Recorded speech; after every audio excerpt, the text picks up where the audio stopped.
ഒരു മലയാളി പെണ്ണ് എഴുതിയ കവിത വായിച്ചപ്പോ ഞെട്ടിപ്പോയി.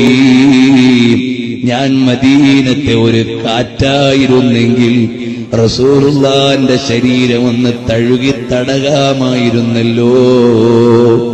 ഞാനൊരു അറാക്ക് മരമായിരുന്നെങ്കിൽ ആ കൊമ്പ് റസൂലുള്ളാന്റെ വായിൽ കിടന്നിങ്ങനെ കളിക്കുമായിരുന്നല്ലോ.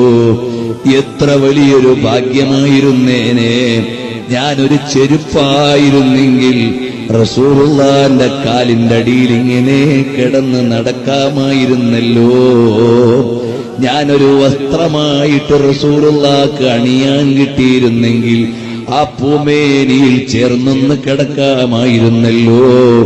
ഞാനൊരു തലപ്പാവിന്റെ കഷ്ണമായിരുന്നെങ്കിൽ ഹബീബിന്റെ കിരീട സമാനമായ തലപ്പാവായിരുന്നെങ്കിൽ, അതൊന്നും എനിക്ക് പറ്റില്ലെങ്കിൽ ഫമതാ അഫൂദു ബിനളറത്തിൻ യാ സയ്യിദി വമതാ ഉകഹിലു മിൻ സറാക ജുഫൂനി.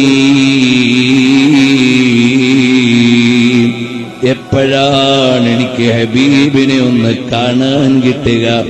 എപ്പോഴാണ് മദീനത്തെ മണ്ണെടുത്തൊന്ന് കണ്ണിൽ സുറുമ എഴുതാൻ പറ്റുന്നത്?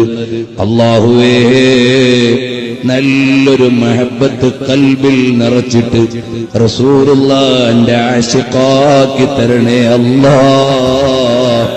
صل وسلم